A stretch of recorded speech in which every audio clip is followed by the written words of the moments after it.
ಎಲ್ಲರಿಗೂ ನಮಸ್ಕಾರ. ಧನಸ್ಸು ರಾಶಿಯವರೇ, ವಿಶೇಷವಾಗಿರುವಂತಹ ಆಷಾಢ ಮಾಸದಲ್ಲಿ ವಾರಾಹಿ ದೇವಿಯನ್ನು ಪೂಜಿಸುವಂತಹ ಶಕ್ತಿಶಾಲಿ ಸಮಯದಲ್ಲಿ ನಿಮ್ಮ ಜೀವನದಲ್ಲಿ ಅದ್ಭುತವಾಗಿರುವಂತಹ ಪರಿವರ್ತನೆ. ಒಟ್ಟಾರೆಯಾಗಿ ಇದನ್ನು ನೋಡಿದ ತಕ್ಷಣ ನೀವು ಬೆರಗಾಗುತ್ತೀರಾ. ನಿಮ್ಮ ಎಲ್ಲ ಕಷ್ಟಗಳು ಕಣ್ಮರೆಯಾಗುತ್ತದೆ. ನಿಜಕ್ಕೂ ಈ 3 ವಿಷಯಗಳು ನಿಜವಾಗದಿದ್ದರೆ ನಾನು ಸಂಪೂರ್ಣವಾಗಿ ಶಿಕ್ಷೆಗೆ ಅರ್ಹಳಾಗುತ್ತೇನೆ. ಏಕೆಂದರೆ ನಿಮ್ಮ ಜೀವನ ಈಗ ಸಂಪೂರ್ಣವಾದ ತಿರುವು ಮತ್ತು ಸಂತೋಷದಿಂದ ತುಂಬಿರುತ್ತದೆ. ಒಟ್ಟಾರೆಯಾಗಿ ಧನಸ್ಸು ರಾಶಿಯವರಿಗೆ ಶುಭ ಸುದ್ದಿ. ನೀವು ನಿರೀಕ್ಷೆ ಮಾಡಿರದ 3 ವಿಷಯಗಳು ಇಂದು ನಿಮ್ಮ ಕಣ್ಣಿಗೆ ಬರುತ್ತದೆ. ಈ ವಿಷಯಗಳಿಂದ ನಿಮ್ಮ ಜೀವನ ಅದ್ಭುತವಾಗಿ ಬದಲಾವಣೆಯನ್ನು ಕಂಡುಕೊಳ್ಳುತ್ತದೆ. ಒಟ್ಟಾರೆಯಾಗಿ ನಿಮ್ಮ ಜೀವನದಲ್ಲಿ ಇನ್ನು ಮುಂದೆ ನೀವು ಯಾವ ರೀತಿ ಬಯಸುತ್ತೀರೋ ಅದನ್ನು ಪಡೆದುಕೊಳ್ಳೋದಕ್ಕೋಸ್ಕರ ವಾರಾಹಿ ದೇವಿಯ ಗುಪ್ತ ನವರಾತ್ರಿಯ ಸಂಪೂರ್ಣವಾದ ಆಶೀರ್ವಾದ ಇನ್ನು ಮುಂದಿನ 48 ಗಂಟೆಗಳ ಒಳಗೆ ನಿಮ್ಮ ಮನೆಯನ್ನು ತಲುಪುತ್ತದೆ. ಅದಕ್ಕೋಸ್ಕರ ನೀವು ಕೇವಲ ಈ ಒಂದು ಸಮಯದಲ್ಲಿ ಈ ಒಂದು ಮಾಹಿತಿಯನ್ನು ನಿರ್ಲಕ್ಷ್ಯ ಮಾಡದೆ ಸಂಪೂರ್ಣವಾಗಿ ಅರ್ಥ ಮಾಡಿಕೊಳ್ಬೇಕು. ಧನಸ್ಸು ರಾಶಿಯವರೇ, ನಾನು ತಮಾಷೆ ಮಾಡುತ್ತಿಲ್ಲ. ಇಂದಿನ ಈ ಭವಿಷ್ಯವಾಣಿಯನ್ನು ತಿಳಿದುಕೊಳ್ಳೋದು ಅತ್ಯಂತ ವಿಶೇಷವಾಗಿದೆ. ವೇಷ ಧರಿಸಿದ ಆಶೀರ್ವಾದವಾಗಿರುತ್ತದೆ. ನೀವು ಆಶ್ಚರ್ಯಚಕಿತರಾಗ್ತೀರಾ. ಖಂಡಿತವಾಗಿ ಸಮಯದಲ್ಲಿ ಬರ್ತಕ್ಕಂಥ ಪ್ರತಿಯೊಂದು ಸೂಚನೆ ಸಂಕೇತಗಳು ನಿಮ್ಮ ಅದೃಷ್ಟವನ್ನು ಸಂಪೂರ್ಣವಾಗಿ ತಲೆ ಕೆಳಗು ಮಾಡುತ್ತದೆ. ಏಕೆಂದರೆ ನಿಮ್ಮ ಜೀವನ ಇನ್ನು ಮುಂದೆ ಸಂಪೂರ್ಣವಾದ ಬದಲಾವಣೆಯಿಂದ ತುಂಬಿರುತ್ತದೆ. ಅತ್ಯಂತ ನಿಖರವಾಗಿರುವಂತಹ ಜಾತಕ ತೆರೆದುಕೊಳ್ಳುತ್ತದೆ. ಇದು ಸಾಮಾನ್ಯವಾದ ಭವಿಷ್ಯವಾಣಿಯಲ್ಲ. ಇದನ್ನು ತಿಳಿದುಕೊಂಡ ನಂತರ ಖಂಡಿತವಾಗಿ ಈ ಕಾರಣ ವಾರಾಹಿ ದೇವಿಯ ಸಂಪೂರ್ಣವಾದ ನೇರವಾದ ಸಂದೇಶವೆಂದು ಪರಿಗಣಿಸಲಾಗಿದೆ. ಮತ್ತು ಇಂದು ಎಚ್ಚರಿಕೆಯಿಂದ ಕೇಳಿಸಿಕೊಳ್ಳಿ. ನಿಮ್ಮ ಜೀವನದಲ್ಲಿ ನಡೆಯುವಂತಹ 3 ವಿಷಯಗಳನ್ನು ನಾನು ನಿಮಗೆ ಸ್ಪಷ್ಟವಾಗಿ ತಿಳಿಸುತ್ತೇನೆ. ಅದನ್ನು ಬರೆದಿಟ್ಟುಕೊಳ್ಳಿ ಮತ್ತು ಶತಮಾನಗಳ ನಂತರ ಅಂತಹ ಚಿಹ್ನೆಗಳನ್ನು ತೆಗೆದುಕೊಳ್ಳಿ. ಧನಸ್ಸು ರಾಶಿಯ ಚಕ್ರದ ಚಿಹ್ನೆ ಅಡಿಯಲ್ಲಿ ಜನಿಸಿದಂಥವರ ಜೀವನದಲ್ಲಿ ಈ ಒಂದು ಸಂದರ್ಭ ಬರುತ್ತದೆ. ನಾನು ನನ್ನ ಸ್ವಂತ ಮನಸ್ಸಿನಿಂದ ಏನನ್ನ ಹೇಳುತ್ತಿಲ್ಲ. ಇದು ನಿಮ್ಮ ಹಣೆ ಬರಹ. ಇದನ್ನು ಖಂಡಿತವಾಗಿ ವಾರಾಹಿ ದೇವಿಯೇ ಬರೆದಿದ್ದಾರೆ. ದೊಡ್ಡ ಭಾಗ ಇನ್ನು ಬರಬೇಕಿದೆ. ಕಳೆದ ಕೆಲವು ವಿಷಯಗಳ ಬಗ್ಗೆ ಇನ್ನೂ ಸ್ಪಷ್ಟವಾದ ಮಾಹಿತಿಯನ್ನು ನಾವು ತಿಳಿಸಿಕೊಡ್ತೇವೆ. ಹೌದು ಸ್ನೇಹಿತರೆ, ಕಳೆದ ಕೆಲವು ವಿಷಯಗಳ ಬಗ್ಗೆ ಏನು, ಕಳೆದ ಕೆಲವು ದಿನಗಳಿಂದ ನಿಮ್ಮ ಜೀವನದಲ್ಲಿ ವಿಚಿತ್ರವಾದ ವಿಷಯಗಳು ಇದ್ದಕ್ಕಿದ್ದಂತೆ ಸಂಭವಿಸಲು ಪ್ರಾರಂಭಿಸಿವೆ. ಕೆಲವೊಮ್ಮೆ ನೀವು ಯಾವುದೇ ಕಾರಣವಿಲ್ಲದೆ ಅಶಾಂತಿಯನ್ನು ಅನುಭವಿಸುತ್ತಿದ್ದೀರಿ. ಕೆಲವೊಮ್ಮೆ ಕೆಲಸ ಅರ್ಧದಲ್ಲೇ ನಿಂತು ಹೋಗುತ್ತದೆ. ಕೆಲವೊಮ್ಮೆ ನಿಮ್ಮ ಸ್ವಂತ ಜನರು ಬದಲಾಗುತ್ತಿರುವಂತೆ ಕಾಣುತ್ತದೆ. ಅಥವಾ ರಾತ್ರಿಯಲ್ಲಿ ನಿಮ್ಮ ಜೀವನದಲ್ಲಿ ವಾರಾಹಿ ದೇವಿಯ ಒಂದು ಚಿತ್ರ ಕಣ್ಣಿಗೆ ಬರುವಂಥದ್ದು, ಅವರ ಹೆಸರು ಪದೇ ಪದೇ ಕೇಳುವಂಥದ್ದು ನಿಮ್ಮ ಮನಸ್ಸಿಗೆ ಮತ್ತೆ ಮತ್ತೆ ಬರುತ್ತದೆ. ಇದು ನಡೆಯುತ್ತಿದ್ದರೆ ಅದನ್ನು ಸಾಮಾನ್ಯವೆಂದು ಪರಿಗಣಿಸಬೇಡಿ. ಏಕೆಂದರೆ ವಾರಾಹಿ ದೇವರ ಒಂದು ವಿಶೇಷವಾದ ಆಶೀರ್ವಾದ ಸಿಕ್ಕಾಗ ಅದು ಅದೃಷ್ಟ ಬದಲಾಗುತ್ತದೆ ಎಂಬುದರ ಮೊದಲ ಸಂಕೇತ ಎಂಬುದನ್ನು ಪ್ರಾರಂಭಿಸುತ್ತದೆ. ಮತ್ತು ಧನಸ್ಸು ರಾಶಿಯವರು ಅದೇ ಚಿಹ್ನೆ ಇಂದು ನಿಮ್ಮ ಜೀವನವನ್ನು ಪ್ರವೇಶಿಸುತ್ತದೆ. ಆದರೆ ಜಾಗರೂಕರಾಗಿರಿ. ನೀವು ಈ ವಿಡಿಯೋವನ್ನು ಕೊನೆಯವರೆಗೂ ನೋಡದಿದ್ದರೆ ನನ್ನನ್ನು ನಂಬಿರಿ, ನೀವು ವಿಷಾದ ಪಡುತ್ತೀರಾ. ಕೆಲಸವನ್ನು ಮಾಡುತ್ತಿದ್ದರೂ ಕೂಡ ಅದು ಅರ್ಧಕ್ಕೆ ನಿಂತು ಹೋಗುತ್ತದೆ.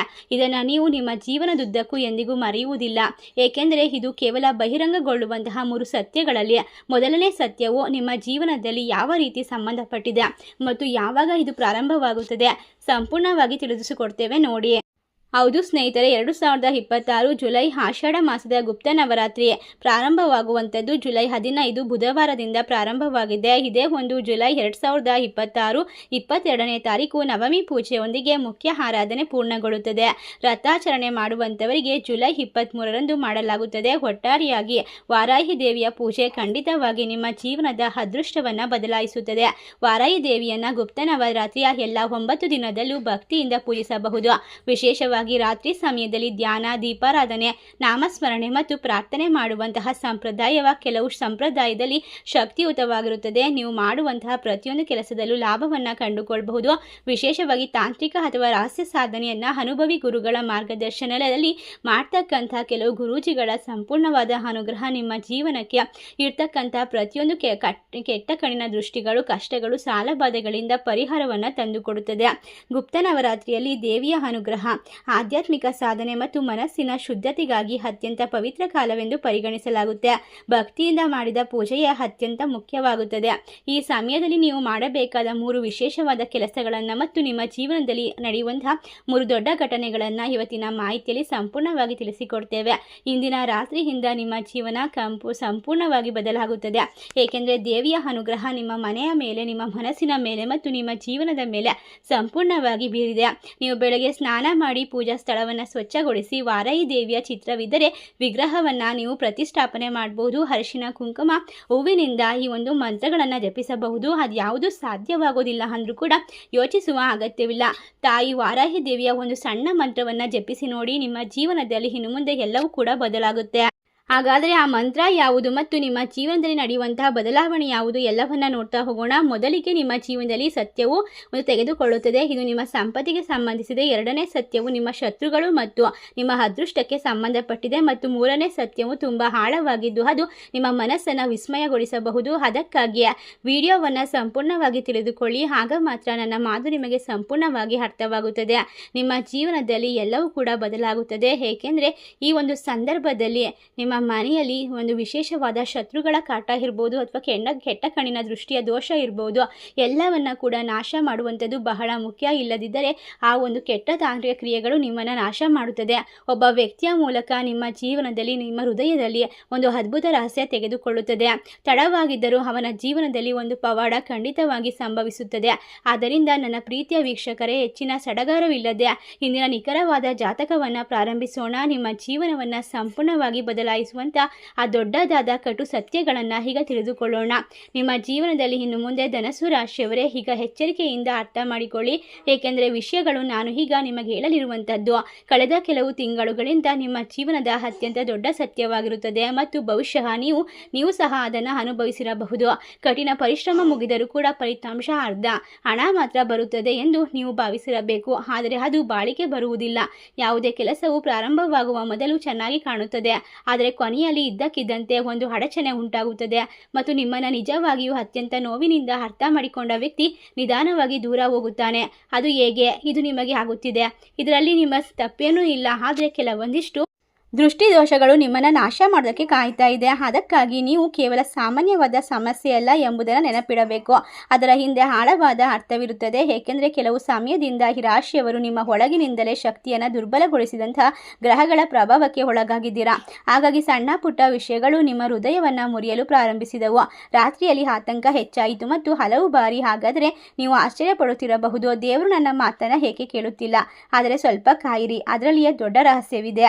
ಖಂಡಿತವಾಗಿ ವಾರಾಹಿ ದೇವಿಯ ಆಶೀರ್ವಾದ ನಿಮ್ಮನ್ನು ಸಂಪೂರ್ಣವಾಗಿ ರಕ್ಷಣಾತ್ಮಕವಾದ ಗುರಾಣಿಯಂತೆ ಸಂರಕ್ಷಿಸುತ್ತಿದೆ. ನಿಮ್ಮ ಜೀವನದಲ್ಲಿ ದೊಡ್ಡ ದೊಡ್ಡ ಘಟನೆಗಳು, ದೊಡ್ಡ ದೊಡ್ಡ ಹವಾಮಾನ, ಅಪಘಾತ ಇವನ್ನೆಲ್ಲ ತಪ್ಪಿಸಿರೋದು ಆ ದೇವಿಯ ಒಂದು ಶ್ರೀರಕ್ಷೆ ಅಂತ ಹೇಳ್ಬಹುದು. ಬದಲಾಗಿ ಮಹಾಮಾತೆ ನಿಮ್ಮನ್ನು ಪರೀಕ್ಷಿಸುತ್ತಿರುವಂತಹ ಸಮಯ. ಏಕೆಂದರೆ ದೊಡ್ಡ ಬದಲಾವಣೆಗೆ ಉದ್ದೇಶಿಸಲಾದ ಯಾರಾದರೂ ಅನಿವಾರ್ಯವಾಗಿ ಕಷ್ಟವನ್ನು ಎದುರಿಸಬೇಕಾಗುತ್ತದೆ. ಧನಸ್ಸು ರಾಶಿಯವರೇ, ನಿಮ್ಮ ಜೀವನದಲ್ಲಿ ಹೋರಾಟವು ಈಗ ಕೊನೆಗೊಳ್ಳುತ್ತಿದೆ. ಆದರೆ ನೆನಪಿಡಿ, ಇಲ್ಲಿ ಜನರು ಮಾಡುವ ದೊಡ್ಡ ತಪ್ಪು ಏನು ನಮಗೆ ಗೊತ್ತಾ? ಖಂಡಿತವಾಗಿ ಯಾವುದೇ ರೀತಿಯ ಒಂದು ವಿಶೇಷವಾಗಿರುವಂತಹ ಸಂಕೇತ ಸಿಕ್ಕಾಗ ಅದನ್ನು ನಿರ್ಲಕ್ಷ್ಯ ಮಾಡುವುದು. ನಂತರ ನಾವು ಭಯದಲ್ಲೇ ಬದುಕುತ್ತಲೇ ಇರುತ್ತೇವೆ ಮತ್ತು ಭಯವು ವ್ಯಕ್ತಿಯ ಭವಿಷ್ಯಕ್ಕೆ ದೊಡ್ಡ ಅಡಚಣೆಯಾಗಿರುತ್ತದೆ. ಆದ್ದರಿಂದ ಹಿಂದಿನಿಂದ ಒಂದು ವಿಷಯವನ್ನು ನೆನಪಿಡಿ, ಕಳೆದು ಹೋದದ್ದನ್ನು ಹಿಡಿದಿಟ್ಟುಕೊಳ್ಳಬೇಡಿ. ಏಕೆಂದರೆ ಮುಂಬರುವಂತಹ ದಿನದಲ್ಲಿ ಏನಾಗುತ್ತದೆ ಎಂಬುದು ನಿಮ್ಮ ಹಿಂದಿನ ತೊಂದರೆಗಳಿಗಿಂತ ದೊಡ್ಡದಾಗಿರುತ್ತದೆ. ಆದರೆ ನಿಜವಾದ ಸಮಯ ಇನ್ನೂ ಬರಬೇಕಿದೆ. ಏಕೆಂದರೆ ಮುಂದಿನ ಚಿಹ್ನೆಗಳು ನಿಮ್ಮ ಹಣೆ ಬರಹವನ್ನು ನೇರವಾಗಿ ಸೂಚಿಸುತ್ತದೆ. ಇದು ಸಂಪತ್ತಿಗೂ ಸಂಬಂಧಪಟ್ಟಿದೆ. ನೀವು ಈ ಚಿಹ್ನೆಗಳನ್ನು ನೋಡಿದರೆ ಕಾಲ ಬದಲಾಗುತ್ತಿದೆ ಎಂದು ಅರ್ಥ ಮಾಡಿಕೊಳ್ಳಿ. ಖಂಡಿತವಾಗಿಯೂ ಸಂಪೂರ್ಣವಾಗಿ ಆಷಾಢ ಮುಗಿಯುವಷ್ಟರಲ್ಲಿ ನಿಮ್ಮ ಜೀವನದಲ್ಲಿ ನಡೆಯತಕ್ಕಂತಹ ಪ್ರತಿಯೊಂದು ಘಟನೆಗಳು ಕೂಡ ಕಾಕತಾಳೀಯವಾಗಿರೋದಿಲ್ಲ. ಹೌದು ಸ್ನೇಹಿತರೆ, ಧನಸ್ಸು ರಾಶಿಯವರೇ, ವಾರಾಹಿ ದೇವಿಯು ಅತ್ಯಂತ ಶಕ್ತಿಶಾಲಿ ಪ್ರಬಲ ಸ್ವರೂಪದಲ್ಲಿ ಒಬ್ಬಳು. ಸಪ್ತಮಾತೃಕೆಯರಲ್ಲಿ ಪ್ರಥಮ ಸ್ಥಾನ ಹೊಂದಿರುವಂತಹ ವಾರಾಹಿ ದೇವಿಯನ್ನು ಧೈರ್ಯ, ರಕ್ಷಣೆ, ವಿಜಯ ಮತ್ತು ದುಷ್ಟಶಕ್ತಿಗಳ ನಾಶದ ದೇವಿಯಾಗಿ ಭಕ್ತರು ಆರಾಧಿಸುತ್ತಾರೆ. ಗುಪ್ತ ನವರಾತ್ರಿಯ ಸಮಯದಲ್ಲಿ ವಾರಾಹಿ ದೇವಿಯ ಆರಾಧನೆಗೆ ಶ್ರೇಷ್ಠವಾದ ಸಮಯ. ಗುಪ್ತ ಎಂದರೆ ರಹಸ್ಯ ಅಥವಾ ಅಂತರಂಗ. ಆದ್ದರಿಂದ ಈ ನವರಾತ್ರಿಯಲ್ಲಿ ಮಾಡುವ ಪೂಜೆ, ಜಪ, ತಪ, ಧ್ಯಾನ ಸಾಧನೆಗಳು ಅತ್ಯಂತ ಪವಿತ್ರ ಹಾಗೂ ಏಕಾಗ್ರತೆಯಿಂದ ನಡೆಸಲಾಗುತ್ತದೆ. ಈ ಸಮಯದಲ್ಲಿ ಸಂಪೂರ್ಣವಾಗಿ ದೇವಿಯ ಆಶೀರ್ವಾದ ಧನಸ್ಸು ರಾಶಿಯವರ ಜೀವನದಲ್ಲಿ ಇರ್ತಕ್ಕಂಥ ಕತ್ತಲೆಗಳನ್ನು ತೊಡೆದು ಹಾಕು ಬೆಳಕನ್ನು ನೀಡುತ್ತದೆ ಅಂತ ಹೇಳಿದ್ರೆ ತಪ್ಪಾಗೋದಿಲ್ಲ. ಈ ಗುಪ್ತ ನವರಾತ್ರಿಯ 9 ದಿನದಲ್ಲೂ ಭಕ್ತರು ದೇವಿಯನ್ನ ಮನಸ್ಪೂರ್ವಕವಾಗಿ ಪೂಜಿಸಿ ಆಕೆಯ ಅನುಗ್ರಹವನ್ನು ಪಡೆದುಕೊಂಡರೆ ಖಂಡಿತ ಎಂಥದೇ ಕಷ್ಟಗಳಿದ್ರೂ ಕೂಡ ಮಂಜಿನಂತೆ ಕರಗಿ ಹೋಗುತ್ತೆ. ವಾರಾಹಿ ದೇವಿಯ ಕೃಪೆಯಿಂದ ಭಯ ದೂರವಾಗುತ್ತೆ, ಶತ್ರುಗಳ ಕಾಟ ಕಡಿಮೆಯಾಗುತ್ತೆ, ಆತ್ಮವಿಶ್ವಾಸ ಹೆಚ್ಚಾಗುತ್ತೆ ಮತ್ತು ಜೀವನದಲ್ಲಿ ಎದುರಾಗುವಂತಹ ಅಡೆತಡೆಗಳನ್ನು ಎದುರಿಸುವಂತಹ ಶಕ್ತಿ ದೊರೆಯುತ್ತದೆ. ಒಟ್ಟಾರೆಯಾಗಿ ಜೊತೆಗೆ ಜ್ಞಾನ, ಧೈರ್ಯ ಮತ್ತು ಮನಸ್ಸಿಗೆ ಸ್ಥಿರತೆ ಬೆಳೆಯುತ್ತದೆ ಎಂಬ ನಂಬಿಕೆ ಕೂಡ ಇದೆ. ವಾರಾಹಿ ದೇವಿಯ ಪೂಜೆಯಲ್ಲಿ ಸ್ವಚ್ಛತೆ, ಭಕ್ತಿ ಮತ್ತು ನಿಯಮ ಬಹಳ ಮುಖ್ಯ. ದೇವಿಯ ಮಂತ್ರವನ್ನು ಭಕ್ತಿಯಿಂದ ಜಪಿಸುವುದು, ದೀಪ ಹಚ್ಚುವುದು, ಹೂವು ಹಣ್ಣು ಸಮರ್ಪಿಸುವುದು. ಸಾಮಾನ್ಯವಾಗಿ ನೀವು ಭಕ್ತಿಯಿಂದ ಬೇಡಿಕೊಂಡ ಕೆಲವೊಂದಿಷ್ಟು ವಿಷಯಗಳು ಶಕ್ತಿಯುತವಾಗಿ ನೆರವೇರಲು ಸಾಧ್ಯವಾಗುತ್ತೆ. ಈ ಸಮಯದಲ್ಲಿ ಸತ್ಯ, ದಯಾ, ಶಾಂತಿ ಮತ್ತು ಸತ್ಕಾರ್ಯಗಳನ್ನು ಪಾಲಿಸುವುದಕ್ಕೂ ಮಹತ್ವವನ್ನು ನೀಡಲಾಗುತ್ತದೆ. ಅಷ್ಟೇ ಅಲ್ಲದೆ ಗುಪ್ತ ನವರಾತ್ರಿಯು ಕೇವಲ ಭೌತಿಕ ಯಶಸ್ಸಿಗಾಗಿ ಮಾತ್ರವಲ್ಲ, ಆಧ್ಯಾತ್ಮಿಕ ಬೆಳವಣಿಗೆಗೂ ಅತ್ಯಂತ ಮಹತ್ವದಾಗಿದೆ. ಈ ದಿನದಲ್ಲಿ ದೇವಿಯ ಆರಾಧನೆಯ ಮೂಲಕ ಮನಸ್ಸು ಶುದ್ಧವಾಗುತ್ತದೆ, ಕೆಟ್ಟ ಆಲೋಚನೆಗಳು ದೂರವಾಗುತ್ತದೆ, ಸಕಾರಾತ್ಮಕ ಚಿಂತನೆ ಬೆಳೆಯುತ್ತದೆ. ಈ ಒಂದು ಸಕಾರಾತ್ಮಕವಾದ ಬದಲಾವಣೆಯೇ ನಿಮ್ಮ ಜೀವನಕ್ಕೆ ಒಂದು ದೊಡ್ಡ ಭವಿಷ್ಯದ ಭದ್ರ ಬುನಾದಿಯಾಗುತ್ತದೆ. ಏಕೆಂದರೆ ಮನಸ್ಸು ಸ್ಪಷ್ಟವಾಗಿದ್ದಾಗ ನಮ್ಮ ಜೀವನದಲ್ಲಿ ನಾವು ತೆಗೆದುಕೊಳ್ಳುವಂತಹ ನಿರ್ಧಾರಗಳು ಅತ್ಯುತ್ತಮವಾಗಿರುತ್ತದೆ. ಆಗ ನಿಮ್ಮ ಜೀವನದಲ್ಲಿ ಕಷ್ಟಗಳಿಗೆ ಜಾಗ ಇರೋದಿಲ್ಲ, ಕಣ್ಣೀರಿಗೆ ಅಂತ್ಯ ಹಾಡುವಂತಹ ಸಮಯವಾಗಿರುತ್ತದೆ. ನೀವು ಈ ಚಿಹ್ನೆಗಳನ್ನು ನೋಡಿದಾಗ ಕಾಲ ಬದಲಾಗುತ್ತದೆ ಎಂದು ಅರ್ಥ ಮಾಡಿಕೊಳ್ತೀರಾ. ಆದರೂ ಕೂಡ ನಿಮ್ಮ ಜೀವನದಲ್ಲಿ ಬರ್ತಕ್ಕಂಥ ಕೆಲವೊಂದಿಷ್ಟು ಅಡೆತಡೆಗಳು, ತೊಂದರೆಗಳು ನಿಮ್ಮನ್ನು ಅಲ್ಲೋಲ ಕಲ್ಲೋಲ ಮಾಡ್ಬೋದು. ಏಕೆಂದರೆ ಇವು ನಿಮ್ಮ ಜೀವನದಲ್ಲಿ ಶೀಘ್ರದಲ್ಲೇ ಕಾಣಿಸಿಕೊಳ್ಳುವಂತಹ 3 ಪ್ರಬಲವಾಗಿರುವಂತಹ ಚಿಹ್ನೆಗಳು ಮತ್ತು ಇವುಗಳಲ್ಲಿ ಯಾವುದಾದ್ರೂ ಒಂದು ವಿಷಯ ನಿಮಗೆ ಸಂಭವಿಸಿದರೂ ಅದು ಖಂಡಿತ ವಾರಾಹಿ ದೇವಿಯ ಕೃಪೆ ಎಂದು ಅರ್ಥ ಮಾಡಿಕೊಳ್ಳಿ. ಇದು ಈಗಾಗಲೇ ಪ್ರಾರಂಭವಾಗಿದೆ. ಮೊದಲ ಸತ್ಯವೆಂದರೆ ಇದ್ದಕ್ಕಿದ್ದಂತೆ ಸ್ಥಗಿತಗೊಂಡ ಕೆಲಸವು ಮುಂದುವರಿಯಲು ಪ್ರಾರಂಭಿಸುತ್ತದೆ. ನೀವು ಕೆಲಸ ಮಾಡುತ್ತಿರುವಂತಹ ಕೆಲಸವು ಮುಂದುವರಿಯಲು ಪ್ರಾರಂಭಿಸುತ್ತದೆ. ನಾನು ನಿರಂತರವಾಗಿ ತೊಂದರೆಗೊಳಗಾಗುತ್ತಿದ್ದೆ. ಪ್ರತಿ ಬಾರಿಯೂ ನಾನು ಏನಾದರೂ ಅಡಚಣೆಯನ್ನು ಎದುರಿಸುತ್ತಿದ್ದೆ. ಇದ್ದಕ್ಕಿದ್ದಂತೆ ದಾರಿ ತೆರೆದುಕೊಳ್ಳುತ್ತಿತ್ತು. ಮತ್ತು ಆಶ್ಚರ್ಯಕರ ವಿಚಾರವೆಂದರೆ ನಿಮ್ಮನ್ನು ಎಂದಿಗೂ ಬೆಂಬಲಿಸದ ವ್ಯಕ್ತಿ ನಿಮಗೆ ಸಹಾಯ ಮಾಡಲು ಮುಂದೆ ಬರುತ್ತಾರೆ. ಆದರೆ ಎರಡನೇ ಸತ್ಯ ಇದ್ದಕ್ಕಿದ್ದಂತೆ ದೊಡ್ಡದು. ಹಣಕ್ಕೆ ಸಂಬಂಧಪಟ್ಟಂತಹ ಬದಲಾವಣೆ ನಿಮ್ಮ ಮನೆಯಲ್ಲಿ ಸಂಭವಿಸುತ್ತದೆ. ಹೌದು, ಸಿಲುಕಿಕೊಂಡ ಹಣವನ್ನು ಹಿಂತಿರುಗಿಸಲಾಗುತ್ತದೆ ಅಥವಾ ಹೊಸ ಗಳಿಕೆಯ ಮಾರ್ಗವು ಇದ್ದಕ್ಕಿದ್ದಂತೆ ತೆರೆದುಕೊಳ್ಳುತ್ತದೆ. ಅನೇಕ ರಾಶಿಯಲ್ಲಿ ಧನಸು ರಾಶಿಯವರಿಗೆ ಊಹೆಯೂ ಮಾಡದೇ ಇರುವಂತಹ ರೀತಿಯಲ್ಲಿ ದೊಡ್ಡ ಅವಕಾಶ ಕಣ್ಣ ಮುಂದೆ ಬರುತ್ತದೆ. ಆದರೆ ಒಂದು ವಿಷಯವನ್ನು ನೆನಪಿಡಬೇಕು, ಹಣ ಬರಲು ಪ್ರಾರಂಭಿಸಿದ ತಕ್ಷಣ ಕೆಲವರು ನಿಮ್ಮನ್ನು ನೋಡಲು ಪ್ರಾರಂಭಿಸುತ್ತಾರೆ. ನಿಮ್ಮ ಪ್ರಗತಿಯನ್ನು ನೋಡಿ ನಿಮಗೆ ಅಸೂಯೆ ಉಂಟಾಗುತ್ತದೆ. ಆದ್ದರಿಂದ ಎಲ್ಲರನ್ನ ಕುರುಡಾಗಿ ನಂಬಬೇಡಿ. ಮೂರನೇದಾಗಿ ಮತ್ತು ಅತಿ ದೊಡ್ಡ ಸತ್ಯವಾದ ಒಂದು ವಿಷಯ ಅಂತ ಹೇಳಿದ್ರೆ, ನಿಮ್ಮ ಜೀವನದಿಂದ ಒಂದು ಭಾರವಾದ ಹೊರೆಯನ್ನು ತೆಗೆದುಹಾಕಿ. ರಾತ್ರಿ ಇಡೀ ನಿಮ್ಮನ್ನು ಎಚ್ಚರವಾಗಿಟ್ಟಿದ್ದ ಚಿಂತೆ, ನೀವು ಅನುಭವಿಸಿರಬಹುದಾದ ವಿವರಿಸಲಾಗದ ಚಡಪಡಿಕೆ ಕ್ರಮೇಣವಾಗಿ ಕಡಿಮೆಯಾಗುತ್ತದೆ ಮತ್ತು ಮನಸ್ಸು ಶಾಂತವಾಗಲು ಪ್ರಾರಂಭಿಸಿದಾಗ ವಿಧಿಯ ಬಾಗಿಲು ತೆರೆಯಲು ಪ್ರಾರಂಭಿಸುತ್ತವೆ. ಆದರೆ ಇಲ್ಲಿ ಅತ್ಯಂತ ಮುಖ್ಯವಾದ ಎಚ್ಚರಿಕೆ ಇದೆ. ಮುಂದೆ ಏನಾಗುತ್ತದೆ ಎಂದು ನಮಗೆ ತಿಳಿದಿರುವುದಿಲ್ಲ. ಆದರೆ ನೀವು ಸೋಮಾರಿತನ ಮತ್ತು ಭಯದಲ್ಲಿ ಮುಳುಗಿದರೆ ಅದು ಅಲ್ಲಿಯೇ ಇದ್ದರೂ ಸಹ ನೀವು ಅವಕಾಶವನ್ನು ಕಳೆದುಕೊಳ್ಳಬಹುದು. ಏಕೆಂದರೆ ದೇವರು ದಾರಿ ತೋರಿಸುತ್ತಾನೆ, ಆ ವ್ಯಕ್ತಿ ತಾನಾಗಿಯೇ ದಾರಿಯಲ್ಲಿ ನಡೆಯಬೇಕು ಮತ್ತು ಆಗ ಮುಂದಿನದು ಬರುತ್ತದೆ. ಒಟ್ಟಾರೆ ಧನಸು ರಾಶಿಯವರೇ, ನಿಶ್ಚಲ ಅದೃಷ್ಟವನ್ನು ಬದಲಾಯಿಸುವಂತಹ ಶಕ್ತಿಯನ್ನು ಪರಿಹಾರಕ್ಕಾಗಿ ನೇರವಾಗಿ ಸಂಬಂಧಪಟ್ಟಿರುತ್ತದೆ. ಈಗ ಇಲ್ಲಿ ಗಮನ ಕೊಡಿ.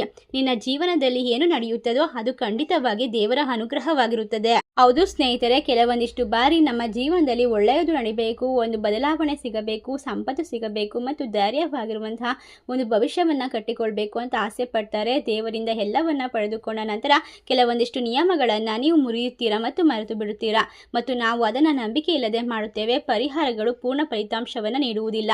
ಆದ್ದರಿಂದ ನಾನು ಈಗ ನಿಮಗೆ ಹೇಳಲಿರುವಂತಹ ವಿಷಯವನ್ನು ನೀವು ಖಂಡಿತವಾಗಿ ತಾಳ್ಮೆ ಮತ್ತು ಶ್ರದ್ಧೆ, ಭಕ್ತಿಯಿಂದ ಅನುಸರಿಸಬೇಕು. ಮುಂದಿನ ತಿಂಗಳುಗಳವರೆಗೆ ನಿಮ್ಮ ಜೀವನದಲ್ಲಿ ಅದೃಷ್ಟ ಸಂಪೂರ್ಣವಾಗಿ ಬದಲಾಗುತ್ತದೆ. ಮುಂದಿನ ಶುಕ್ರವಾರ ರಾತ್ರಿ ಮಲಗುವ ಮುನ್ನ ಅದನ್ನು ನಿಮ್ಮ ದಿಂಬಿನ ಬಳಿ ಇರಿಸಿ. ಒಂದು ಸಣ್ಣ ತಾಮ್ರದ ಪಾತ್ರೆಯನ್ನು ಇರಿಸಿ, ಅದನ್ನು ಶುದ್ಧವಾದ ನೀರಿನಿಂದ ತುಂಬಿಸಿ ಮತ್ತು ಒಂದು ಲವಂಗ ಮತ್ತು ಕೆಲವು ಕಪ್ಪು ಎಳ್ಳನ್ನು ಸೇರಿಸಿ. ಈಗ ಬೆಳಗ್ಗೆ ಸೂರ್ಯೋದಯಕ್ಕೆ ಮುಂಚೆ ಎದ್ದೇಳಿ ಸ್ನಾನ ಮಾಡಿದ ನಂತರ ಅದೇ ನೀರನ್ನು ದೇವಸ್ಥಾನಕ್ಕೆ ತೆಗೆದುಕೊಂಡು ಹೋಗಿ ಅರಳಿ ಮರದ ಕೆಳಗೆ ಸುರಿದು ಬನ್ನಿ. ಒಟ್ಟಾರೆಯಾಗಿ ನಿಮ್ಮ ಜೀವನವು ಬದಲಾಗಬೇಕೆಂದರೆ ನಾವು ತಿಳಿಸಿರುವಂತಹ ಸಣ್ಣ ಮಂತ್ರವನ್ನು ಜಪಿಸಿ. ಈ ಸಮಯದಲ್ಲಿ ನಿಮ್ಮ ಜೀವನದಲ್ಲಿ ದೊಡ್ಡ ಬದಲಾವಣೆ ಸಿಗಬೇಕೆಂದರೆ ಈಗ ವಾರಾಹಿ ದೇವಿಗೆ ಸಂಬಂಧಿಸಿದ ಕೆಲವು ತಾಂತ್ರಿಕ ಅಥವಾ ರಹಸ್ಯ ಸಾಧನೆಗಳು ಕೆಲವು ಸಂಪ್ರದಾಯದಲ್ಲಿ ಕಂಡುಬರುತ್ತದೆ. ಅದನ್ನು ಸ್ವತಃ ಪ್ರಯತ್ನಿಸುವ ಬದಲು ಖಂಡಿತವಾಗಿ ನೀವು ರಾತ್ರಿ ಮಲಗುವ ಮುನ್ನ 5 ನಿಮಿಷಗಳ ಕಾಲ ಧ್ಯಾನ ಮಾಡುವಂಥದ್ದು, ಸಾತ್ವಿಕ ಆಹಾರವನ್ನು ಸೇವನೆ ಮಾಡುವಂಥದ್ದು ಮತ್ತು ಮನಸ್ಸಿನಲ್ಲಿ ಯಾವಾಗಲೂ ಒಳ್ಳೆಯ ಯೋಚನೆಯನ್ನು ಮಾಡುವಂಥದ್ದು. ಈ ಗುಪ್ತ ನವರಾತ್ರಿಯು ಭಕ್ತಿ, ಆತ್ಮಶಕ್ತಿ, ಧೈರ್ಯ, ಆಂತರಿಕ ಶಾಂತಿಯನ್ನು ಬೆಳೆಸುವ ಪವಿತ್ರ ಕಾಲ. ಹಿಂದೂ ಸಂಪ್ರದಾಯದಲ್ಲಿ ಇದನ್ನು ಗೌರವಿಸಲಾಗುತ್ತದೆ. ಇದು ನಿಮ್ಮ ಜೀವನಕ್ಕೆ ನೆಮ್ಮದಿ, ಬದುಕಿಗೆ ಸಕಾರಾತ್ಮಕತೆ ಮತ್ತು ದೇವಿಯ ಅನುಗ್ರಹವನ್ನು ತಂದುಕೊಡುತ್ತದೆ. ಈ ಸಂದರ್ಭದಲ್ಲಿ ನಿಮ್ಮ ಜೀವನದಲ್ಲಿ ಎಲ್ಲವೂ ಕೂಡ ಅದ್ಭುತವಾಗಿ ಪರಿವರ್ತನೆಯನ್ನು ಪಡೆದುಕೊಳ್ಳುತ್ತದೆ. ಓಂ ವಾರಾಹೇ ನಮಃ ಮಂತ್ರವನ್ನು 108 ಬಾರಿ ರಾತ್ರಿ ಮಲಗುವ ಸಮಯದಲ್ಲಿ ಜಪಿಸಿ ಮಲಗುವುದರಿಂದ ಖಂಡಿತವಾಗಿ ಅಮ್ಮನವರ ಸಂಪೂರ್ಣವಾದ ಅನುಗ್ರಹ ನಿಮಗೆ ಹೆಚ್ಚು ಒಂದು ಶಕ್ತಿಯನ್ನು ತುಂಬುತ್ತದೆ. ಈ ಸಮಯದಲ್ಲಿ ಖಂಡಿತವಾಗಿ ಬಡವರಿಗೆ ಸಿಹಿ ತಿಂಡುಗಳನ್ನು ದಾನ ಮಾಡಿ, ಹಾಲನ್ನು ದಾನ ಮಾಡಿ, ಏಕೆಂದರೆ ದೇವರು ಹೆಚ್ಚು ದಯೆ ತೋರಿಸುವುದು ದಾನದಲ್ಲೇ ಕೂಡ. ತಾಮ್ರ ಕೆಟ್ಟ ಕಣ್ಣುಗಳನ್ನು ದೂರ ಮಾಡುತ್ತದೆ, ಅಡೆತಡೆಗಳನ್ನು ದೂರ ಮಾಡುತ್ತದೆ. ಕಪ್ಪು ಎಳ್ಳು ದುಷ್ಟ ಕಣ್ಣುಗಳಿಂದ ನಮ್ಮನ್ನು ರಕ್ಷಿಸುತ್ತದೆ, ಒಂದು ಚಿಹ್ನೆ ಎಂದು ಪರಿಗಣಿಸಲಾಗುತ್ತದೆ. ಮತ್ತು ಖಂಡಿತವಾಗಿ ದೇವರ ಹೆಸರನ್ನು ಪದೇ ಪದೇ ಆದಷ್ಟು ಶಕ್ತಿಶಾಲಿಯಾಗಿ ಹೇಳೋದ್ರಿಂದ ನೀವು ಮುರಿದು ಹೋದ ಹಣೆ ಬರಹವನ್ನು ಸಹ ಮತ್ತೆ ಪುನರಾವರ್ತಿಸಲು ಸಾಧ್ಯವಾಗುತ್ತೆ. ದೊಡ್ಡ ರಹಸ್ಯ ಇನ್ನೂ ಬರಬೇಕಿದೆ. ನೀವು ಸತತ 3 ವಾರಗಳು ಈ ಒಂದು ಸಣ್ಣ ಪರಿಹಾರವನ್ನು ಮಾಡಿ ಅಂತಹ ದೊಡ್ಡ ಬದಲಾವಣೆಯನ್ನು ಪ್ರಾರಂಭಿಸೋಕೆ ಇದು ಮೊದಲ ಹೆಜ್ಜೆ ಆಗುತ್ತದೆ. ನೀವು ಅದನ್ನು ನಂಬುವುದೇ ಒಂದು ಮುಖ್ಯವಾದ ಕಾರಣವಾಗಿದೆ. ನಾನು ನಿಮಗೆ ಏನು ಮಾಡಬೇಕು ಮತ್ತು ಅತಿ ಮುಖ್ಯವಾಗಿ ಏನು ಮಾಡಬಾರದು ಎಂದು ತಿಳಿಸುತ್ತಿದ್ದೇನೆ, ಏಕೆಂದರೆ ಒಂದು ಸಣ್ಣ ತಪ್ಪು ಇಡೀ ಪರಿಣಾಮವನ್ನು ಹಾಳು ಮಾಡಬಹುದು. ಧನಸ್ಸು ರಾಶಿಯವರೇ, ಈಗ ಇಲ್ಲಿ ಬಹಳ ಎಚ್ಚರಿಕೆಯಿಂದ ಕೇಳಿಸಿಕೊಳ್ಳಿ, ಏಕೆಂದರೆ ಈ ಪರಿಹಾರ ಮಾತ್ರ ಅನೇಕ ಜನರು ಪೂಜಿಸುತ್ತಾರೆ, ಆದರೆ ಅವರ ಅಭ್ಯಾಸಗಳು ಅವರ ಹಣೆ ಬರಹವನ್ನು ನಿರ್ಬಂಧಿಸುತ್ತವೆ ಮತ್ತು ಅನಂತರ ಅವರು ಹೇಳುತ್ತಾರೆ, ನಮಗೆ ಯಾವುದೇ ಫಲಿತಾಂಶಗಳು ಏಕೆ ಸಿಗುತ್ತಿಲ್ಲ. ಆದ್ದರಿಂದ ನಾನು ನಿಮಗೆ ಹೇಳಲಿರುವಂತಹ ವಿಷಯವನ್ನು ಹಗುರವಾಗಿ ತೆಗೆದುಕೊಳ್ಳಬೇಡಿ. ಮೊದಲು ಏನು ಮಾಡಬೇಕು? ತಕ್ಷಣ ಬೆಳಗ್ಗೆ ಎದ್ದ ತಕ್ಷಣ ಮೊಬೈಲ್ ನೋಡುವಂತಹ ಅಭ್ಯಾಸವನ್ನು ಕಡಿಮೆ ಮಾಡಬೇಕು. ನಿಮ್ಮ ಕೈಗಳನ್ನು ನೋಡಿಕೊಂಡು ಕರಾಗ್ರೆ ವಸತೆ ಲಕ್ಷ್ಮಿ ಮಂತ್ರವನ್ನು ಜಪಿಸಬೇಕು. ಅದಾದ ನಂತರ ನಿಮ್ಮ ಮನಸ್ಸಿಗೆ ಒಂದು ಶಕ್ತಿಯನ್ನು ತುಂಬಿಸಿಕೊಳ್ಳಬೇಕು. ದೌರ್ಬಲ್ಯವನ್ನು ದೂರ ಮಾಡಬೇಕು. ಸೋಮಾರಿತನವನ್ನು ಬಿಟ್ಟು ನಿಮ್ಮ ಜೀವನದಲ್ಲಿ ಇರ್ತಕ್ಕಂತಹ ಗುರಿಗಳ ಕಡೆಗೆ ಯೋಚನೆ ಮಾಡಬೇಕು. ಖಂಡಿತವಾಗಿ ಸಂದರ್ಭದಲ್ಲಿ ನಿಮ್ಮ ಮನಸ್ಸು ಸೂಕ್ತವಾಗಿರುತ್ತದೆ. ನೀವು ಕೇಳಿಕೊಳ್ಳುವಂತಹ ಪ್ರತಿ 3 ಕೆಲಸಗಳು, ಕನಸುಗಳು ನನಸಾಗ್ತಾ ಹೋಗುತ್ತದೆ. ಶುಕ್ರವಾರದ ದಿನ ಶ್ರೀಂ ಅನ್ನುವಂತಹ ಮಂತ್ರವನ್ನು 108 ಬಾರಿ ಜಪಿಸಬೇಕು. ಈ ಮಂತ್ರಕ್ಕೆ ತನ್ನದೇ ಆದ ಶಕ್ತಿ ಇರುತ್ತದೆ. ಇದರಿಂದಾಗಿ ವಾರಾಹಿ ದೇವಿಯ ಸಂಪೂರ್ಣವಾದ ಅನುಗ್ರಹ ಸಿಗುತ್ತದೆ. ಈ ದಿನ ಮನೆಯಲ್ಲಿ ಜಗಳವಾಡಬೇಡಿ ಮತ್ತು ಮನೆಯಲ್ಲಿ ಯಾವುದೇ ಅಶುದ್ಧತೆಯನ್ನು ಮಾಡಬೇಡಿ. ಮನೆಯನ್ನು ಸಾಧ್ಯವಾದಷ್ಟು ಸ್ವಚ್ಛವಾಗಿಟ್ಕೊಳ್ಳಿ. ಕೋಪ ಬೆಳೆಯುವಂತಹ ಮನೆಯಲ್ಲಿ ಸಂಪತ್ತು ಮತ್ತು ಶಾಂತಿ ಎರಡೂ ಕ್ರಮೇಣವಾಗಿ ಮಾಯವಾಗುತ್ತದೆ. ಇನ್ನೊಂದು ಮುಖ್ಯವಾದ ಅಂಶ, ಬಡವನೊಬ್ಬ ಹಸಿದಿದ್ದರೆ ಅಥವಾ ನೀವು ಯಾರನ್ನಾದರೂ ಕಷ್ಟದಲ್ಲಿ ನೋಡಿದರೆ ಅವರನ್ನು ಬರಿಗೈಯಲ್ಲಿ ಕಳಿಸಬೇಡಿ. ಯಾರಾದರೂ ಸರಿ, ಅವರೇ ಖಂಡಿತವಾಗಿ ಸಹಾಯ ಮಾಡಿ, ಏಕೆಂದರೆ ಈ ಸಮಯದಲ್ಲಿ ನಿಮ್ಮ ಅದೃಷ್ಟದ ಬಾಗಿಲುಗಳು ದಾನ ಮತ್ತು ದಯೆಗಿಂತ ವೇಗವಾಗಿ ತೆರೆದುಕೊಳ್ಳುತ್ತದೆ. ಆದರೆ ಸ್ವಲ್ಪ ಕಾಯಿರಿ. ನೀವು ಏನು ಮಾಡಬಾರದು ಎಂಬುದನ್ನು ಕೇಳಿಸಿಕೊಳ್ಳಿ. ನಿಮ್ಮ ಪ್ರತಿಯೊಂದು ಯೋಜನೆಯನ್ನು ಯಾರೊಂದಿಗೂ ಕೂಡ ಹಂಚಿಕೊಳ್ಳೋದಕ್ಕೆ ಹೋಗಬೇಡಿ. ನಿಮ್ಮ ಸುತ್ತಲೂ ಈಗ ಜನರು ಇರ್ತಾರೆ, ಅವರು ನಗುತ್ತಾರೆ ಮತ್ತು ಒಳಗೊಳಗೆ ನಿಮ್ಮ ಪ್ರಗತಿಯನ್ನು ನೋಡಿ ಅಸೂಯೆ ಪಡುತ್ತಾರೆ ಮತ್ತು ಅವರು ಆ ದುಷ್ಟ ಕಣ್ಣುಗಳು ಮತ್ತು ಅಡೆತಡೆಗಳನ್ನು ಇದ್ದಕ್ಕಿದ್ದಂತೆ ಸೃಷ್ಟಿಸುತ್ತಾರೆ. ಆದ್ದರಿಂದ ಶಾಂತವಾಗಿರಿ, ಜಾಗರೂಕರಾಗಿರಿ. ಒಂದು ವಿಷಯವನ್ನು ನೆನಪಿಡಿ, ಶುಕ್ರವಾರ ರಾತ್ರಿ ಮಾಂಸ, ಮದ್ಯ ಅಥವಾ ಯಾವುದೇ ರೀತಿಯ ಕೆಟ್ಟ ಅಭ್ಯಾಸದಿಂದ ದೂರವಿರಿ. ಈ ಸಮಯದಲ್ಲಿ ಗ್ರಹಗಳ ಬದಲಾವಣೆಯನ್ನು ಸೂಚಿಸುತ್ತವೆ. ಈ ಸಮಯದಲ್ಲಿ ದೇಹ ಮತ್ತು ಮನಸ್ಸು ಎರಡೂ ಶುದ್ಧವಾಗಿರಬೇಕು. ಬಹಳ ಮುಖ್ಯವಾಗಿ ಅಗತ್ಯವೆಂದರೆ ಪರಿಗಣಿಸಲಾಗುವಂಥದ್ದು ದೊಡ್ಡ ದೊಡ್ಡ ಸುಳಿವು ಇನ್ನೂ ಬರಬೇಕಿದೆ, ಏಕೆಂದರೆ ಮುಂದಿನ ದಿನಗಳಲ್ಲಿ ನಿಮ್ಮ ಜೀವನದಲ್ಲಿ ಒಂದು ಅದ್ಭುತವಾದ ಶಕ್ತಿ ತೆರೆದುಕೊಳ್ಳುತ್ತದೆ. ಸ್ನೇಹಿತರೆ, ನಿಮ್ಮ ಜೀವನದಲ್ಲಿ ಕಷ್ಟಗಳು ಎದುರಾಗುತ್ತಿದೆ. ಎಷ್ಟೇ ಕಷ್ಟಪಟ್ಟರೂ ಪ್ರತಿಫಲ ಸಿಗುತ್ತಿಲ್ಲ. ಸಾಕಷ್ಟು ಅಡೆತಡೆಗಳು ನಿಮ್ಮನ್ನು ಸುತ್ತುವರೆದಿದೆ. ಈಗ ನೀವು ಖಂಡಿತವಾಗಿ ಮುರಿಯುವಂತಹ ಸಮಯವಲ್ಲ, ಎದ್ದು ನಿಲ್ಲುವಂತಹ ಶಕ್ತಿಯನ್ನು ಪಡೆದುಕೊಳ್ಳುವಂತಹ ವ್ಯಕ್ತಿಗಳು. ನಿಮ್ಮ ಯಶಸ್ಸಿಗೆ ಗುರಿಯಾಗುವಂತಹ ಸಮಯದಲ್ಲಿ ನೀವು ಕೆಲವೊಂದಿಷ್ಟು ಹೊಡೆತಗಳನ್ನು ತಿನ್ನಬೇಕಾಗುತ್ತದೆ. ನೀವು ಬದಲಾಗೋದನ್ನು ಯಾರೂ ತಡೆಯಲು ಸಾಧ್ಯವಿಲ್ಲ, ಏಕೆಂದರೆ ಖಂಡಿತವಾಗಿ ಸಾಮಾನ್ಯ ಜನರು ಪರೀಕ್ಷಿಸುವುದಿಲ್ಲ. ಅವರು ನಿಜವಾಗಿಯೂ ರೂಪಾಂತರಗೊಂಡವರನ್ನು ಮಾತ್ರ ಪರೀಕ್ಷಿಸುವ ಮಾಡುತ್ತಾರೆ. ನಿಮಗಾಗಿ ನಡೆಯುತ್ತಿರುವಂತಹ ಈ ಸಮಯ ನಿಮ್ಮನ್ನು ದುರ್ಬಲಗೊಳಿಸಲು ಬಂದಿಲ್ಲ, ಆದರೆ ಒಳಗಿನಿಂದ ನಿಮ್ಮನ್ನು ಬಲಪಡಿಸಲು ಬಂದಿದೆ. ಎಲ್ಲರೂ ಒಟ್ಟಿಗೆ ಸೇರಿದಾಗ ನೆನಪಿಡಿ, ನಿಮ್ಮನ್ನು ಬಿಟ್ಟಾಗಲೂ ನೀವು ದೃಢವಾಗಿ ನಿಂತಿದ್ದೀರಿ. ನಿಮ್ಮ ಪ್ರೀತಿ ಪಾತ್ರರು ಅರ್ಥ ಮಾಡಿಕೊಳ್ಳದಿದ್ದರೂ ಸಹ ನೀವು ಬಿಟ್ಟುಕೊಡಲಿಲ್ಲ. ರಾತ್ರಿಯಲ್ಲಿ ನಿಮ್ಮ ಚಿಂತೆ ಜಾಸ್ತಿ ಆದರೂ ಕೂಡ ನಿಮ್ಮ ಜೀವನದಲ್ಲಿ ಯಾವುದನ್ನು ಪಡೆದುಕೊಳ್ಳಬೇಕು ಎಂಬಂಥ ಖಾತ್ರಿ ಇದೆ. ಭರವಸೆಯನ್ನು ಜೀವಂತವಾಗಿರಿಸಿಕೊಂಡಿದ್ದೀರಾ, ಅದು ನಿಮ್ಮ ದೊಡ್ಡ ಶಕ್ತಿ. ಆದರೆ ಯಾವಾಗಲೂ ಒಂದು ವಿಷಯವನ್ನು ನೆನಪಿಡಿ, ದೇವರು ರಾತ್ರೋರಾತ್ರಿ ವ್ಯಕ್ತಿಯ ಭವಿಷ್ಯವನ್ನು ಬದಲಾಯಿಸುವುದಿಲ್ಲ. ಅವನು ಅವನೊಳಗೆ ತಾಳ್ಮೆಯನ್ನು ಬೆಳೆಸುತ್ತಾನೆ. ನಂತರ ಸಮಯ ಬಂದಾಗ ಅವನು ಅಂತಹ ಬದಲಾವಣೆಯನ್ನು ತರುತ್ತಾನೆ. ಲೋಕವು ಇದನ್ನು ಪವಾಡ ಎಂದು ಕರೆಯುವಂತೆಯೇ ಮತ್ತು ಬಹುಶಃ ಆ ಸಮಯವು ಈಗ ನಿಮ್ಮ ಹತ್ತಿರಕ್ಕೆ ಬರುತ್ತಿದೆ. ಆದ್ದರಿಂದ ಹಿಂದಿನಿಂದ ನಿಮ್ಮನ್ನು ಕಡಿಮೆ ಅಂದಾಜು ಮಾಡಿಕೊಳ್ಬೇಡಿ. ನಿಮ್ಮ ಜೀವನದಲ್ಲಿ ಯಾವುದೇ ವಿಳಂಬ ಸಂಭವಿಸಿದರೂ ಅದರ ಹಿಂದೆ ಒಂದು ಕಾರಣವಿರುತ್ತದೆ ಮತ್ತು ಅನೇಕ ಬಾರಿ ದೇವರು ನಿಮ್ಮನ್ನು ಸಿದ್ಧಗೊಳಿಸುತ್ತಿದ್ದಾನೆ ಎನ್ನುವುದನ್ನು ಅರ್ಥ ಮಾಡಿಕೊಳ್ಳಿ. ನಿಮಗೆ ವಿಳಂಬ ನೀಡಲು ದೇವರು ನಿರೀಕ್ಷಿಸಿದಂತಹ ದೊಡ್ಡ ವಿಷಯಗಳನ್ನು ನಿಮ್ಮ ಹತ್ತಿರಕ್ಕೆ ತರಬೇಕಿದೆ. ನಿಮಗೆ ಇದ್ದಕ್ಕಿದ್ದಂತೆ ಕೆಲವು ದಿನದಲ್ಲಿ ಒಳ್ಳೆಯ ಸಿಹಿ ಸುದ್ದಿ ಸಿಕ್ಕರೆ ಅಥವಾ ಕೆಲವು ಹಳೆಯ ಬಾಕಿ ಕೆಲಸಗಳು ಪೂರ್ಣಗೊಳ್ಳಲು ಪ್ರಾರಂಭಿಸಿದರೆ ಅಥವಾ ಪದೇ ಪದೇ ಒಂದೇ ಸಂಖ್ಯೆ ನಿಮ್ಮ ಕಣ್ಣಿಗೆ ಬೀಳುತ್ತಿದ್ದರೆ ಇದು ಕೇವಲ ಕಾಕತಾಳೀವೆಂದು ಪರಿಗಣಿಸಬೇಡಿ, ಏಕೆಂದರೆ ಅದು ಖಂಡಿತವಾಗಿ ವಾರಾಹಿ ದೇವಿಯ ಸಂಕೇತವಾಗಿರುತ್ತದೆ. ಈಗ ಮುಂದಿನ ದಿನದಲ್ಲಿ ನಿಮಗೆ ಅಂತಿಮವಾದ ಸಂದೇಶ ಬರುತ್ತದೆ, ಅದು ನಿಮ್ಮ ಜೀವನದ ಗತಿಯನ್ನು ಬದಲಾಯಿಸಬಹುದು.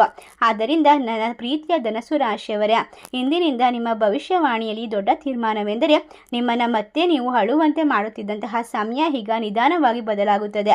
ಆದರೆ ಅದೃಷ್ಟದ ಬಾಗಿಲು ಎಲ್ಲರಿಗೂ ತೆರೆದುಕೊಳ್ಳೋದಿಲ್ಲ ಎಂಬುದನ್ನು ನೆನಪಿಡಿ. ಕೊನೆಯವರೆಗೂ ನಂಬಿಕೆಯನ್ನು ಉಳಿಸಿಕೊಳ್ಳುವಂಥವರು, ಶ್ರದ್ಧೆ ಭಕ್ತಿಯಿಂದ ದೇವರ ಆರಾಧನೆ ಮಾಡುವಂಥವರಿಗೆ ಮಾತ್ರ ಪೂರ್ಣ ಬಾಗಿಲು ತೆರೆಯುತ್ತದೆ. ಇಂದಿನಿಂದ ನಿಮ್ಮ ಮನಸ್ಸಿನಲ್ಲಿ ನೀವು ಶಕ್ತಿಶಾಲಿಯಾಗಿ ಈ ಒಂದು ಮಂತ್ರವನ್ನು ಹೇಳಬೇಕು. ಅದೇ ಇನ್ನು ಮುಂದೆ ನಿಮ್ಮನ್ನು ನೀವು ದುರ್ಬಲವೆಂದು ಪರಿಗಣಿಸುವುದಿಲ್ಲ, ನಿಮ್ಮ ಅದೃಷ್ಟವನ್ನು ಪದೇ ಪದೇ ಶಪಿಸುವುದಿಲ್ಲ. ಈಗ ಪ್ರತಿದಿನ ಬೆಳಗ್ಗೆ ನೀವು ದೇವರ ಹೆಸರನ್ನು ತೆಗೆದುಕೊಂಡು ಹೊಸ ನಂಬಿಕೆಯೊಂದಿಗೆ ಮುಂದುವರಿಯುತ್ತೇವೆ, ಏಕೆಂದರೆ ಇದು ಖಂಡಿತವಾಗಿ ನಿಮ್ಮ ಜೀವನದಲ್ಲಿ ಒಂದು ಶಕ್ತಿಶಾಲಿಯಾಗಿರುವಂತಹ ಮಾರ್ಗದರ್ಶನವಾಗಿರುತ್ತದೆ. ಈ ಸಂದರ್ಭದಲ್ಲಿ ನೀವು ಯಾರಿಗೂ ಕಡಿಮೆ ಇಲ್ಲದ ಶಕ್ತಿಯನ್ನು ಹೊಂದುತ್ತೀರಾ ಮತ್ತು ನಿಮ್ಮೊಂದಿಗೆ ಹಂಚಿಕೊಂಡಂತಹ ಪ್ರತಿಯೊಂದು ವಿಷಯಗಳು ಕೂಡ ಈಗ ಸತ್ಯವಾಗಲು ಪ್ರಾರಂಭಿಸುತ್ತದೆ. ಇದು ನಿಮ್ಮ ಜೀವನದಲ್ಲಿ ಒಂದು ದೊಡ್ಡ ಸಂಕೇತವಾಗಿದ್ದರೆ, ಬದಲಾವಣೆ ಪ್ರಾರಂಭವಾಗಿದ್ದರೆ ಇದನ್ನು ಅರ್ಥ ಮಾಡಿಕೊಳ್ಳಿ. ಪರಿಸ್ಥಿತಿ ಕ್ರಮೇಣವಾಗಿ ಬದಲಾಗುತ್ತದೆ, ಬಾಕಿ ಇರುವ ಕೆಲಸಗಳು ಆರಂಭವಾಗುತ್ತದೆ, ನಿಮ್ಮ ಮನಸ್ಸು ಶಾಂತವಾಗಿರುತ್ತದೆ, ನಿಮ್ಮನ್ನು ಯಾರೂ ಕೂಡ ನಿರ್ಲಕ್ಷ್ಯ ಮಾಡೋದಿಲ್ಲ. ನಿಮ್ಮ ಜೀವನದಲ್ಲಿ ಈಗ ಎಲ್ಲವೂ ಕೂಡ ದೊಡ್ಡ ದೊಡ್ಡ ಘಟನೆಗಳು ಅಚಾನಕ್ಕಾಗಿ ಸಂಭವಿಸುತ್ತದೆ. ಈ ಅವಕಾಶಗಳು ಹಗುರವಾಗಿ ತೆಗೆದುಕೊಳ್ಳಬೇಡಿ, ಏಕೆಂದರೆ ಅಂತಹ ಅವಕಾಶಗಳು ಮತ್ತೆ ಮತ್ತೆ ಉದ್ಭವಿಸೋದಿಲ್ಲ. ಈ ಒಂದು ವಿಶೇಷವಾದ ಶುಕ್ರವಾರದಿಂದ ನಿಮ್ಮ ಜೀವನದಲ್ಲಿ ನಡೆಯುವಂತಹ ಪ್ರತಿಯೊಂದು ಬದಲಾವಣೆಗೆ ಸಿದ್ಧರಾಗಿರಿ ಮತ್ತು ಸಂಪೂರ್ಣವಾದ ನಂಬಿಕೆಯಿಂದ ಹೆಜ್ಜೆಯನ್ನು ಇರಿಸಿ. ನಿಮ್ಮ ಅದೃಷ್ಟದ ಬಾಗಿಲು ತೆರೆದುಕೊಳ್ಳುತ್ತದೆ. ಈ ಒಂದು ಮಾಹಿತಿ ನಿಮಗೆಲ್ಲ ಇಷ್ಟವಾಗಿದ್ದರೆ ನಿಮ್ಮ ಫ್ರೆಂಡ್ಸ್ ಆ್ಯಂಡ್ ಫ್ಯಾಮಿಲಿಗೆ ಶೇರ್ ಮಾಡಿ. ತಪ್ಪದೇ ಓಂ ವಾರಾಹೇ ನಮಃ ಎಂಬ ಕಮೆಂಟ್ ಮೂಲಕ ನಿಮ್ಮ ಭಕ್ತಿಯನ್ನು ಮತ್ತು ನಿಮ್ಮ ಪ್ರೀತಿಯನ್ನು ದೇವಿಗೆ ಅರ್ಪಿಸಿ ಅಂತ ಹೇಳ್ತಾ, ಈ ಮಾಹಿತಿ ನಿಮಗೆಲ್ಲ ಇಷ್ಟವಾಗಿದ್ದರೆ ಖಂಡಿತವಾಗಿ ನಮ್ಮ ಚಾನಲ್ನ ಸಬ್ಸ್ಕ್ರೈಬ್ ಮಾಡೋದನ್ನು ಮರಿಬೇಡಿ. ಸರ್ವೇ ಜನ ಸುಖಿನೋ ಭವಂತು. ಧನ್ಯವಾದಗಳು.